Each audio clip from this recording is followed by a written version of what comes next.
praying with power. வல்லமையோடு ஜெபிக்க வேண்டும். நம்ம கிட்ட கேட்டிங்கன்னா இன்னைக்கு பைபிளில் யார் வல்லமையோடு ஜெபிச்சா?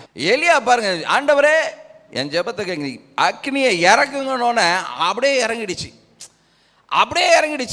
அழகாக அந்த வேத வார்த்தை போட்டிருக்குது, அங்கே இருந்த எல்லாத்தையும் நக்கி போட்டதான், அப்ப எந்த அளவுக்கு தேவனுடைய வல்லமை இறங்கினது என்பதை நாம் பார்க்க வேண்டும். அப்ப வல்லமையாய் ஜெபிக்கக்கூடியவர்கள் இருக்க வேண்டும். பவுலும் சீலாவும் சிறைச்சாலையில துதித்து ஆராதித்து ஜெபிக்கிறாங்க. அந்த இடம் அஸ்திவாரம் அசைததாம். அசைஞ்ச உடனே பாருங்க, நல்லா கவனிங்க, ஒரு மனுஷன் ஜெபிக்கும் போது சுத்தி இருக்கிற அத்தனை பேருக்கும் விடுதலை.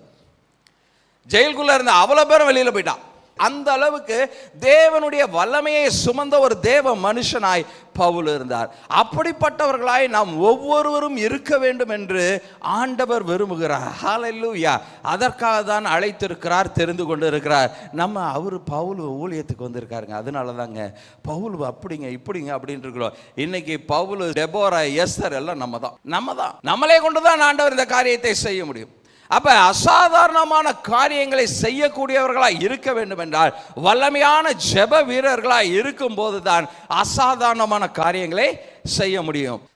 ஆவியானவர் இருக்கிறதுக்கு இடம் கொடுத்துட்டீங்கன்னா அவர் உங்களை என்ன செய்யணுமோ செய்வார்.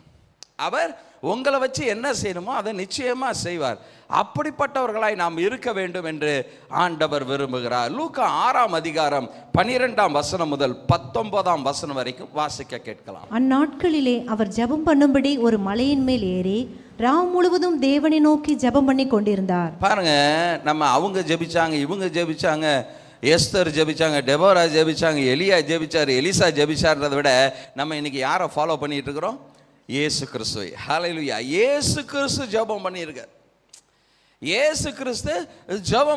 பாருங்க எப்படி பண்ணியிருக்கார். ராம் முழுவதும் தேவனை நோக்கி ஜெபம் பண்ணி கொண்டு இருந்தார். Full night prayer. பாருங்க, நல்லா கவனிச்சுக்கோங்க. உங்க வாழ்க்கையில, உங்க குடும்பத்துல நீங்க ஒரு டிசிஷன் எடுக்கணும்னா கண்டிப்பா ஜெபம் பண்ணுங்க.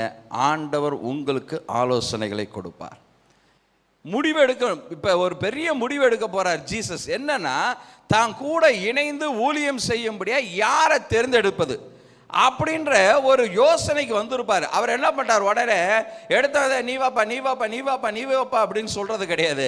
அவர் மலையின் மேல போய் உட்கார்ந்து தேவனோடு தனிமையிலே ராம் முழுவதும் ஜெபித்து, இரவு முழுவதும் தேவனோடு பேசி, தேவனோடு இடைப்பட்டு காலையில கீழே இறங்கணும்னு கரெக்டா 12 பேரை சூஸ் பண்றார்.